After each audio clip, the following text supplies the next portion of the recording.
வணக்கம் நேயர்களே, நான் உங்கள் பரம்பரை ஜோதிடர் திருமதி பிரேமலதா தமிழ்மணி, சிவசக்தி ஜோதிட நிலையம், ஜேடர்பாளையம். இன்று இந்த பதிவில் நாம் விரைவில் கோடீஸ்வரராக மிகவும் எளிய பரிகாரம் உங்கள் சமையலறையில்.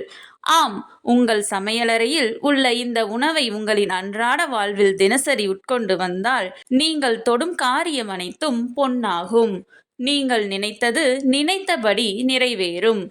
தொழில் விருத்தியடையும். வேலையில் நல்ல உயர் பதவி, கௌரவம் மற்றும் சம்பள உயர்வு கிடைக்கும். குடும்பத்தில் மகிழ்ச்சி உண்டாகும். மேலும் அபரிமிதமான பண வரவு இருக்கும்.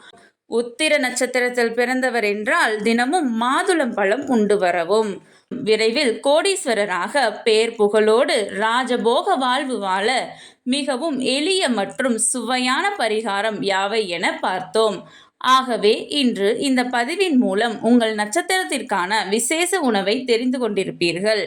அதனை இனி அடிக்கடி முடிந்தால் தினமும் உங்கள் உணவில் ஒரு பகுதியாக சேர்த்து கொள்ளுங்கள். நிச்சயம் கூடிய விரைவில் உங்கள் வாழ்வில் மிகச்சிறந்த மாற்றத்தை நீங்களே உணருவீர்கள். உங்களுடைய உறவினர் மற்றும் நண்பர்களும் அவர்கள் வாழ்வில் முன்னேற 27 நட்சத்திரங்களுக்கும் உரிய விசேஷ உணவு யாவை என தெரிந்து கொள்ள கீழே உள்ள பிளே பட்டனை கிளிக் செய்து முழு வீடியோவையும் பார்க்கவும். கடவுளின் அருளால் அனைத்தும் நன்மையாகவே அமைய சிவசக்தி ஜோதிட நிலையத்தின் வாழ்த்துகள். சுபம்.